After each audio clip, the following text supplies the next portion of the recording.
This podcast is supported by listeners like you. We're grateful for your tax-deductible donation at newthoughtphilly.org or the link in the episode description. A practical prayer is a prayer that works. These discussions between Reverend Bill Marcioni and Carol Lawrence dive into the details of how it works and how to work it. Reverend Bill is a New Thought minister and the author of Practical Prayer for Real Results. Your new life begins with a new thought. Carol Lawrence is on a spiritual quest, finding the New Thought teaching after decades on the pulpit in 3 different traditional denominations. I've got some questions. Together, they're exploring the philosophy and activities that come together from many of the world's religions to create the practical spirituality that is New Thought.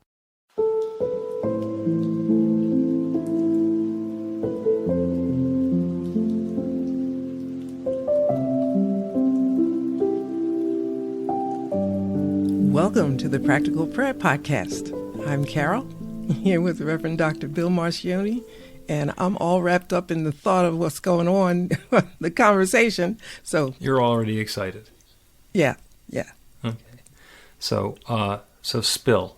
What is it that we're going to talk about in the episode today?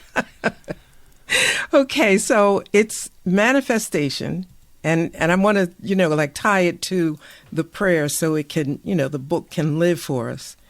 And so you probably have the page number that I'm looking for, but you hear manifestation a lot, and Right. It's about something showing up in our life and so forth.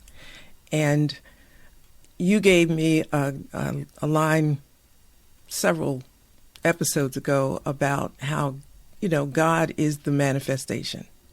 Right. And, it's just a thing because you hear it so much. And as lovely as the subject is, I just would like to zero in on it just a little bit more. Okay. And where we might be able to see it best from my thoughts is in the harmony and balance prayer. I don't have the page number, but you do. Is that the title of the prayer, Harmony and Balance? Yeah. If anybody's looking at the ebook, where I really love to be, it's number 327. I love ebooks because I can just flip. You don't need to be looking at, you'll get it. You don't need to be looking at this when I ask a question because you know all this stuff, plus you wrote the book. Well, there it is. Yeah, so that's actually one of the prayers for physical wellness. Okay, that's really good. That's great. Okay. It is with great gratitude for this goodness that I speak this word of truth, knowing that it is made manifest without hesitation. And so it is. That is so amazing. And it's comforting and reassuring. And, you can just fly with that, aside from it just being phrased in a beautiful way. But saying that, knowing that it is manifest, which means present tense. I understand that because I was in your class. Mm-hmm. But when we don't see it, feel it, maybe the health situation that's not good is persistent. Perhaps the pocket is still light. What's happening? I got that from The Richest Man in Babylon. He talks about it like that. But when the pocket is still light, what is the present tense of that? How do you handle the present tense when you can't see, feel, touch? Forget about it. Doesn't look like it's on the way. Okay, we can toss that. But yeah, how do you reconcile manifestation that has yet to manifest tangibly? And am I clear? Yeah. So we were actually talking about this in the daily meditation today, or a corollary of this, which is overcoming overwhelm. So, and when somebody told me that that's what they want to do, is that they need to overcome their sense of overwhelm, it's like, what does that look like? Because I knew exactly what they were talking about. I've had that feeling of overwhelm myself, and it comes in all kinds of different ways. Too many things on the to-do list, too many people vying for my attention, a dozen 9-year-olds screaming that they want cake right now. It's different in lots of different cases. So the question is, what's the opposite of that? Once you've overcome overwhelm, what do you have? Because the opposite of overwhelm is not underwhelm.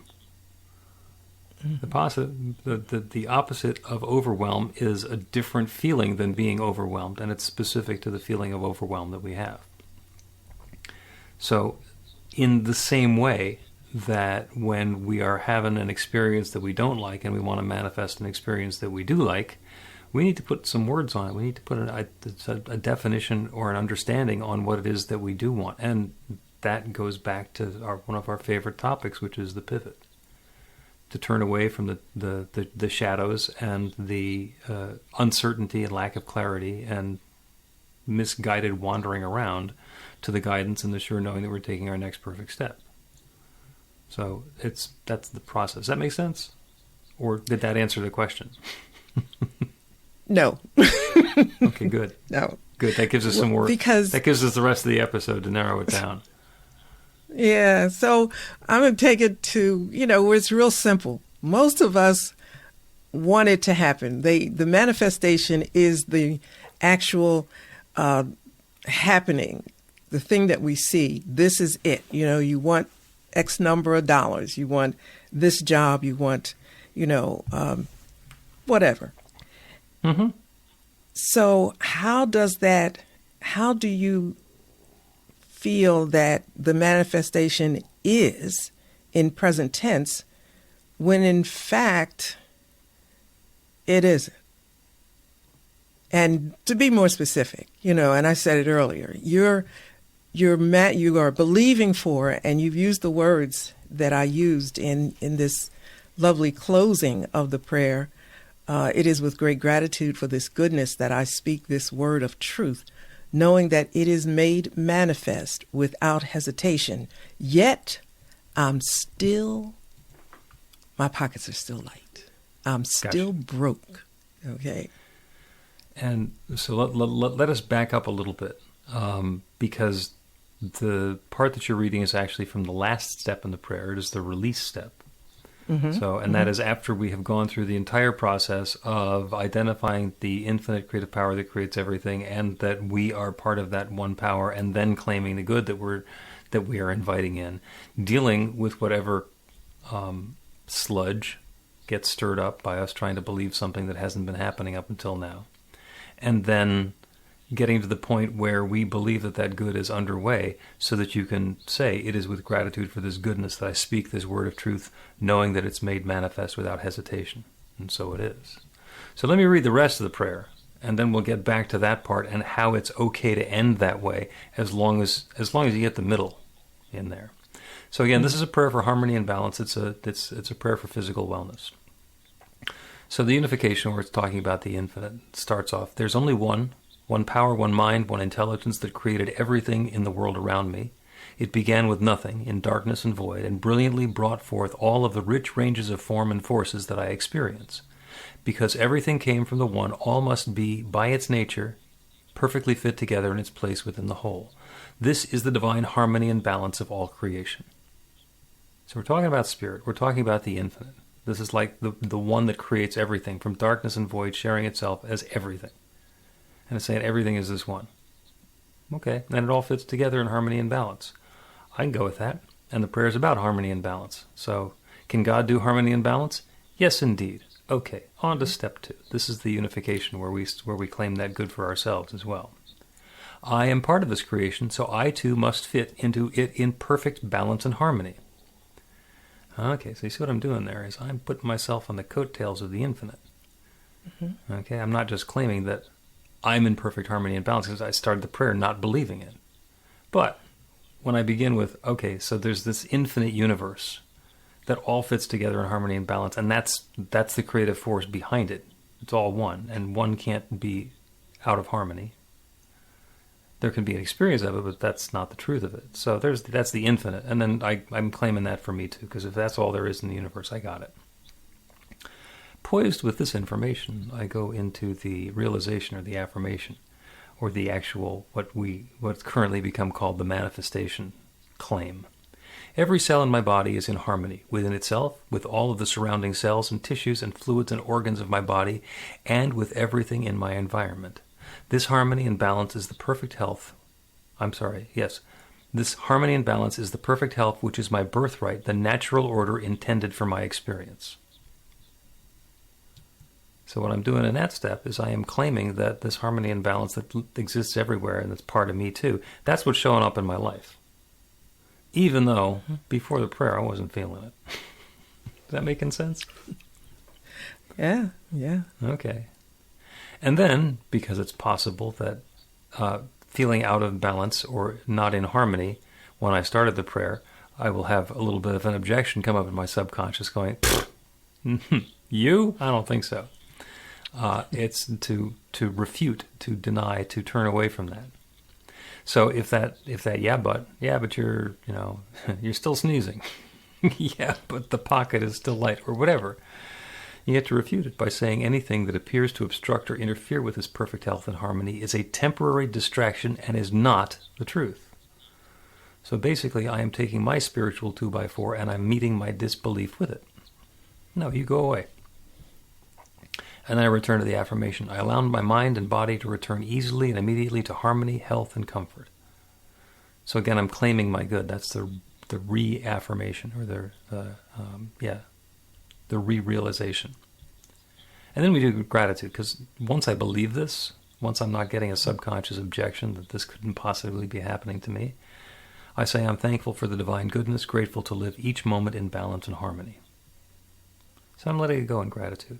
I'm not doing this any more than I'm creating the stars when it gets dark out. They were there. There's an infinite power that created them. That same infinite power is creating this new experience of harmony, wholeness, wellness, and balance for me. And so I'm thankful for it. And then, having gone through this whole process, I can let it go. And that's the last step. That's the one that you read before. It is with gratitude for this goodness that I speak this word of truth, knowing that it is made manifest without hesitation. And so it is. So basically, that infinite creative power that creates everything, I've now called on that power to create this new experience of harmony and balance and whatever the opposite of light pockets is for me. And then I let it go. And I know that it's happening. I know that it's already made manifest. And it's being made manifest without hesitation. So, am I seeing it already? Maybe, maybe not. But I know that it's already happening. Yeah, I would say, when you say, am I seeing it? Probably not. Probably not. Because if we're seeing it, if it's there, like nobody's praying because you already got it. It's there. Right. When you have it, you don't pray for it. But I think the part that is a little different. I don't know the word to say, but it's a waiting. It's a willingness to wait, because some things do happen instantly. Mm-hmm. And it's a kind of, what do you do in the moments between it is manifest and it really is manifest. It's manifest, but now it's in the bank. You might be a little. Well, and that's the reason for that, the two steps in there, the refutation and reaffirmation. It's because when I claim something and I don't believe it's true, it's not actually what I claim that's happening. It's what I believe that's happening. And I believe that it's not happening. It's not happening. So what I want to do is I want to go through those two steps of saying there's nothing that stands in the way of this. Any idea that I have to be in this place of light pockets or disempowerment or illness or discomfort or out of whack or whatever, that's not true. There's no need for that. There is the opportunity for me to have all of this goodness that I'm claiming. And what we want to do is make room for it. I will use two highly spiritual analogies, if you would like. The first one is the spiritual practice of bowling. So, you've been bowling? Yes. Big fan? No. No, doesn't matter. Okay. So when somebody's bowling and they roll the ball down the lane. They let go of the ball, and nothing's happened. There's the ball, there's the lane. They've been there for a while. The pins are still standing there at the end of the lane. And for a while, nothing happens. And then nothing happens, and then nothing happens. And eventually the ball's going to hit the pins, hopefully. Might go into the gutter. But nothing changes after the ball is released. So there are really good bowlers that as soon as they release the ball, they know they got a strike. And then it's simply a matter of waiting. It's a matter of being patient. And in bowling, it only takes a few seconds, so we don't really get wrapped around the axle about it. But if you can imagine bowling and having the strike take a week and a half, there would be all manner of excitement about it. Oh my God, what's going to happen? No, that one's going. That's a strike. It is right there. It's hidden between the 1 and the 3 or whatever it is. And they just know. And the other highly spiritual analogy that I can give for this, for people who aren't into bowling, is towards the very end of the original Star Wars movie. And it was Luke Skywalker's trying to shoot the torpedo into the Death Star. And they've all tried it a couple of times and it hasn't worked. And then the voice of Obi-Wan Kenobi says, use the Force. So he turns off the computer and he goes within and he allows himself to be guided to have his ship and his gun pointed in a particular direction. And at exactly what he's told is the perfect moment, he fires the torpedoes, the missiles. And what happens? Nothing. They go, it looks like they went in, but you don't know. And they got no more time, they got no more torpedoes, they got nothing left, so they're like making their getaway, and then suddenly, boom, the thing explodes. Same thing. This is made manifest without hesitation. It takes a certain amount of time for the ball to get to the pins. It takes a certain amount of time for the torpedoes to get to the part of the Death Star that makes it explode. It takes a little bit of time. And we get to let go of our attachment to having it happen on our schedule and know that it's being made manifest without hesitation. Yeah, I like that part because I think it's really important to know that things are happening behind the scenes that are working together to make your thing happen or come to the light or fruition so that you could see it.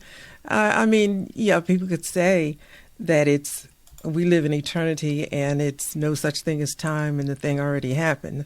But that's not helping you, when your neck is in a sling. So it's kind of cool to talk about your mindset and your faith set. I think we said that word before, I'm not sure. But where your faith is. Yeah, where your faith is in the step 1 and step 2. I think that's fairly important. And I'm using myself as an example without saying it because I have a lifetime history of this, the way it was and then the way it changed. Mm-hmm. And I think that God is God and works God's thing no matter where you sit on the planet and what your religion may happen to be. But because I made such a change, I was able to make a clear comparison. Mm-hmm. And the comparison was more of what was going on in my head and my belief system than about what God was doing. Because I'll tell you, I was pissed off with God a whole lot of times, in my lifetime. And I was not one of those people that felt guilty about saying it. I was pissed and didn't like it, and I would say it. But then take the blame on myself and say, well, it's probably something I did, but I didn't know how to undo it. And I think because of that, I do have a little bit of an advantage because I come over to across the street and I can look at the structure that allows my faith to work a bit differently. I recently had a business meeting to go to, and the thing was, in the air for a while, but things take time. You don't get the meeting when you want to get the meeting, and you just got to wait till the meeting happens and all of that. So I was doing that, and in the beginning, I thought, this thing could go either way. That's not good practical prayer, right? So So I got myself, and I was thinking, okay, you better prepare for this or that. No, I'm not going to do that. So I got myself in line with, or in alignment with, these 5 steps. And then, life happened, blah, blah, blah. It's time for the meeting. And I'm thinking, did I revisit these 5 steps all the way through, like from the beginning and the ensuing weeks? And now I'm getting ready to go through the door. And did I cover the bases of the practical prayer? It was so funny. And I thought, okay, you got the first 2. Don't worry about that. Don't worry about it. And I did a really quick thing. And next thing I know, I'm sitting down at the desk in front of these people. And I said, I got this. I just got it. And I think it had more to do with understanding how the workings behind the prayer, I guess. And it's all in the prayer, but we got to go slow. Like, I'm really slow and detailed. So saying to myself, rather than slow. Okay, all right. So, okay, yeah, I am that for sure, and I don't mind taking my time with it, because it's that important to understand how we get to the manifestation part and be able to understand that it is present. And I'm not sure that, I think you have to keep going over and over it. Maybe. You don't have to, but it doesn't hurt. I'll tell you what, let's take a break. There's like 3 things that I want to talk about, and if I start talking about them, then we'll still be here a week from today. So we'll do a break, and I'll pick one of them to talk about. Learn to put practical prayer to work in your life. The steps are simple to learn and let you begin to get real results to create the life of your dreams immediately. Reverend Bill Marcione's widely acclaimed book, Practical Prayer for Real Results, gives you a clear summary of the new thought principles behind practical prayer and the series of easy-to-understand steps found in the most effective prayers from religions and spiritual practices all over the world and throughout history. Practical prayer is not a replacement for your religion or practice. It's a technique to make the work you do in consciousness even more effective. The book includes 40 prayers on various topics that you can adapt as needed and use as your own. Practical Prayer for Real Results is available in paperback, Kindle, and audiobook on Amazon or at b-the-light.com. That's b-the-light.com.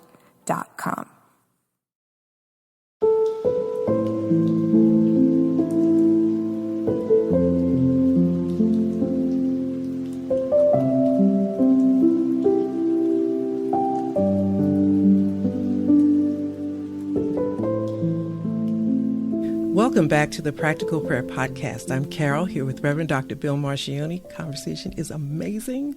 It is, and before the break, I told you there are 3 things that we could talk about. One of them is manifesting, which I will save for a little bit. The second one is a light topic, which is the speed of light. And the third one is about, in relation to what you just said, is about getting what you want. Because when you go into a business meeting and there's the possibility of a deal coming together, there's the assumption that we want this deal to happen in a way that's going to be helpful and uplifting for us.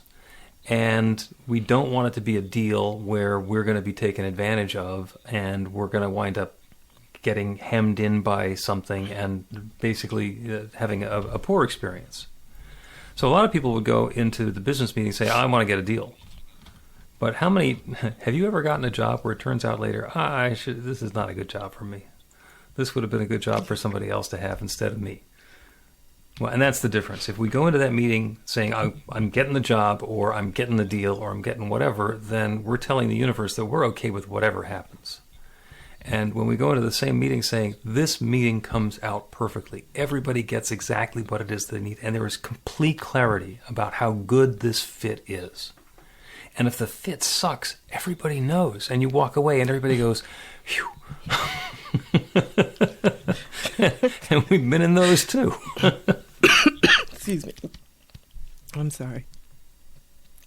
Voice is, I got this allergy and it's kicks up on me every now and then, makes me hoarse. Sorry about It's springtime. that. Yeah. Welcome to spring. Welcome to spring.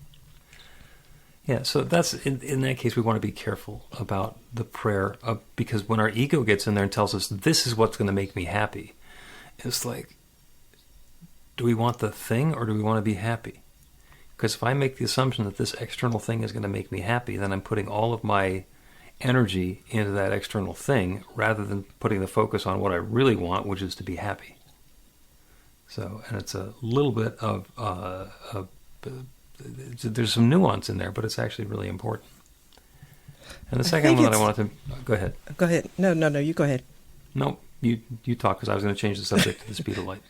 Oh, okay.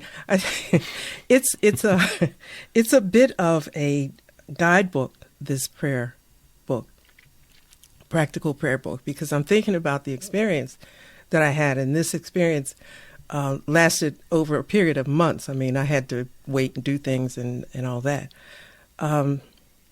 When I got to the table and maybe 10 minutes in and I calmed down and, I mean, I'm really cool. Nobody knows I'm all upset. It's on the inside, you're all fluffy. Yep. Yeah, but then when I calmed down on the inside, I said, I got this. This is mine. I own it. Mm-hmm. But I also knew that it was only because of adjustments that I made from the beginning, from the inception of the idea. So I smiled as I thought, if I hadn't made certain adjustments in my head and my understanding and in my activity, I wouldn't be sitting here feeling this way. Do you know what I mean? It was Absolutely. So in the beginning, when we talk about God is, and then step 2, my unifying or my unification or my identification with God, it really makes me say, God is this. Am I this? Am I acting, this way in congruence or in alignment with God? And that's where the behavior adjustments come in. Mm-hmm. And I think you have to look at that squarely and not be afraid of it, because it could make the difference. Even though we say the prayer, if we are not the prayer, the outcome could certainly be different. What you are talking about in the time between when you got the opportunity and you set the intention for it to come together successfully for you, you spent some time letting the pieces shift around in your awareness and your consciousness to the point where you had an understanding of what you're bringing and what you're getting. That's the experiential version of going through those 2 refutation and reaffirmation steps. It's like, well, okay, it's not going to be this. It is going to be that. It doesn't have to be this. It can be that. I don't need to give up this. I can have and share that. And you don't... The interesting thing about the practical prayer is that it is a formula for something that we don't need a formula for. It is possible to do this without using any of the steps, by having the same consciousness of being in alignment and accepting our good and being grateful for it. We don't need the words, we don't need the sequence, we don't need the formula. But this makes it really easy to step through it. And what you did is you took part of it out of the prayer and put it and embodied it in your life, and then went to the meeting. And it had the same effect. Yeah. I'm not sure if I could have expected the same outcome or say that the same thing would happen, because there was one point in this whole process, and this thing went, some months, and I thought, it just dawned on me, because, like I'm a real faith person, and God is this, and I'm, but then I just had this freeze frame moment and realized this is bigger than me. This is bigger than me. And I can't just tiptoe through what I have done before and expect to slam it. This is way bigger. and so, I think when people are fairly successful and good at things, you can't take God for granted. And I may not be saying it the right way, but God is bigger. When I stopped and said, wait a minute, this thing is way bigger than I thought it was, and I am not necessarily a match for this. I got to come up. And it's when I said, God is bigger than everything. So whatever I need, I will have access to it. But I had to do some things. I had to exercise some things. I had to open some books and remind, do you know what I mean? I had to step up. Yep. But without the realization of steps 1 and 2, I couldn't have sat there. I wouldn't have had that moment that said, you got it. Thank you so much for that. This is the perfect teachable moment, because as you have noticed recently, I've taken to kind of slamming manifesting. As manifesting is just standing there claiming you're good and knowing that it's going to come around. And the good news about it is that it works. The bad news about it is that it seems to work. And what we're talking about in a practical prayer is what I have taken to referring to as the manifestation sandwich. Okay? If you put the manifestation between a slice of God and a slice of gratitude, then you've got a prayer. If you try and do it yourself just by claiming with your ego that it's going to work, that's like you going into that meeting and not bringing in spirit and just going with what would have been your small self in a previous life, I got this, and driving down towards the familiar instead of opening and allowing the greatness and the potential that was there to come through. Let yourself be filled with the awareness of spirit and the fact that it's right here. And that brings so much power to it. That makes whatever the meat or the cheese on the sandwich that much better. And once you've got that going on, that realization, you let it go in gratitude. So when we take that manifestation, which may or may not work, and we sandwich it that way, there's a lot of power. Yeah, I got to say this, though. It's, to me, this is a practical prayer subject and book. But it's really lifestyle. Mm-hmm. It really is. At every point of decision, hope, need, whatever you want to call it, it's all lifestyle. Because I've been at this table before where I was. Mm-hmm. But I recognized that the table was bigger than any table I had specifically been. And I said, wait a minute. I am clearly not a match for this, the way I'm thinking, because I think successes of the past make you a little bit unrealistic about the present. And because I'm methodical, I catch myself. But you use the term ego, and that you got to be courageous and say, okay, maybe my ego would have walked in there and thought I was going to slam it. But instead I said, you know what, this is a little bigger than what you have seen before. And it's a whole mindset from the beginning, the months in between, and the final day. Mm-hmm. Understanding where all of this fits in the universe and where I fit. And I had to make some changes, I mean, yeah. I kind of like me, okay, but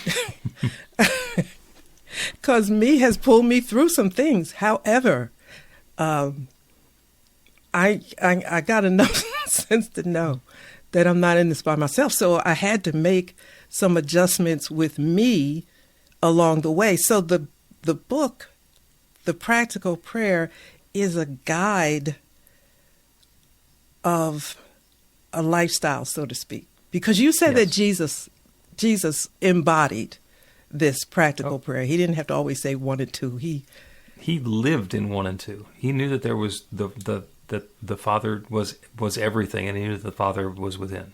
When you see me, you see the Father. The Father and I are one. He knew that. He didn't need to repeat it every time he did a prayer. And I really appreciate you. I really appreciate that you said that in the class that day, because, I knew the prayers of Jesus. I didn't know the mindset of Jesus. I think that's important. That's a difference. And when you pointed that out, I said, wait a minute, this is how I have to be, because first of all, it makes sense. It just makes sense. So it's how I have to live in order to, how my mind has to work. You call it prayer, I call it life. Mm-hmm. And when you get to that level of living a prayer for life, there's no difference. The life is the prayer is the life. When we are embodying and living this awareness that there's one divine power and presence, that's everything, and that includes me. The awareness, our connection, our unity with the one it's all pervasive. It's always there. We don't lose it, and it can't go away. So it is always present. And I can do it sometimes, but then somebody cuts me off in traffic and I forget. I refer to God, and that's only the first half of the word. That's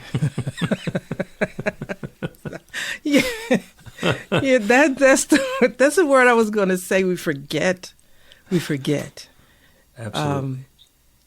But it's like you put the little sign on the bathroom mirror, like how many pounds you want to lose and what you want your credit score to be, or whatever your little sign is. You could put a sticker up there too about how you describe God, because everybody has their way of getting through this life, I'm sure. And mine is not the way, but reflecting on step one, who God is, that makes it okay for me, because you should have never told me that God and I are one. I got this. I might have to fix some stuff along the way. I might have to fix it, but nothing slams number one. Do you know? Yeah. Absolutely. And there are a lot of different aspects of God. God is infinite, but God is love, God is power, God is harmony, God is balance, God is peace, God is abundance. And if we take any of those aspects and then we turn it into a 1-2, God is love and so am I. God is peace, and so am I. God is power, and so am I. God is harmony, and so am I. And put that on the window. As long as whatever it is that you're claiming is a God essence, there's the possibility of that truth being true about you. God is love, and so am I. And then see what happens. See if love doesn't show up even more richly in your life, because you're not looking for it. You're claiming that's the truth of what you are and activating the law of attraction, and up it then shows. Really? Because I have an advantage, not that other people don't, but I do know the Bible fairly well. Yes, and there are a lot of stories in there that I look at much differently now, of course. I mean, you look through a metaphysical lens, you're going to see a whole lot different. But you also see God better. And there are times when I was able to connect to a story and then seeing God better. Well, now listen, when is the next meeting? Game on. Game on. Yeah. So thanks for the book. Let's take another break, and then we're actually going to repeat the prayer for harmony and balance. I'm going to claim that good for everybody here.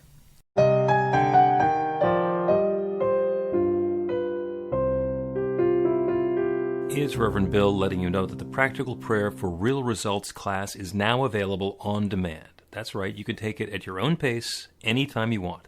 All of the information is at bethelight.com. That's b-the-light.com. You know where to find that stuff. The class is 5 lessons, broken down into 18 modules, and you can take them at whatever pace is comfortable for you. As you work through the process, it starts out with the theory, goes into the practice, there are experiential activities and exercises, and at the end of the program, you will wind up with an understanding of how practical prayer works, and a practical prayer for yourself that will work to create transformation in your life. And as you know, it works for everything. Take a look at the class online at bethelight.com. There's a sample lesson so you can see how the class is going to work for you, and then dive in. The great news is it's on sale now. You can register and save $20 off of the regular price. I'm looking forward to seeing you in class.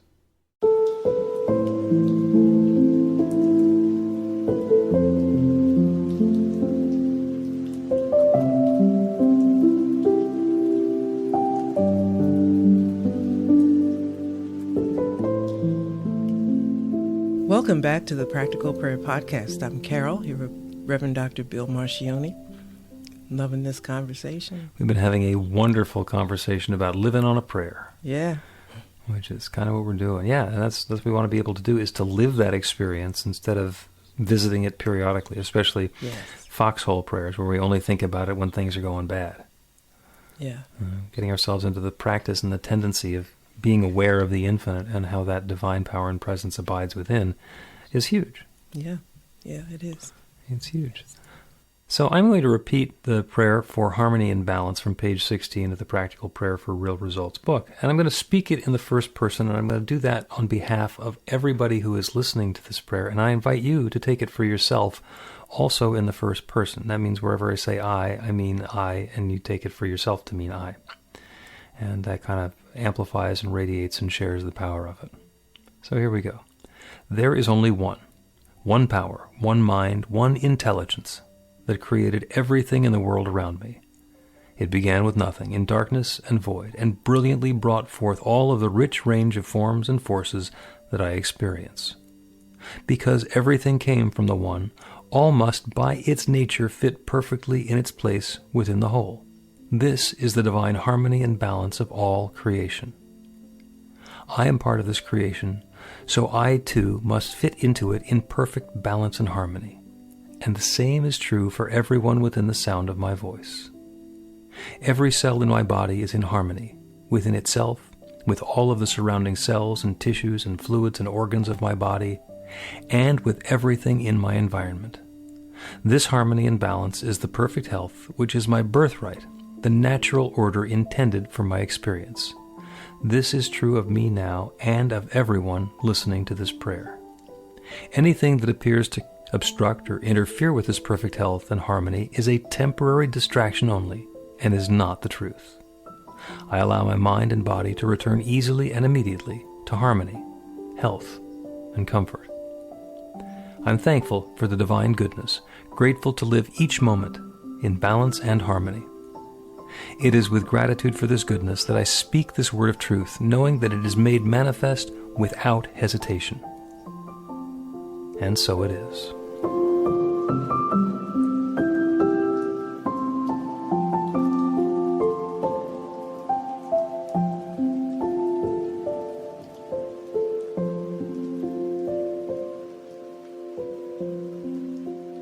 The Practical Prayer Podcast with Reverend Bill Marcioni and Carol Lawrence is a production of BeTheLight.com. be-the-light.com, where you can find more information about practical prayer for real results. Our theme is by Music of Wisdom.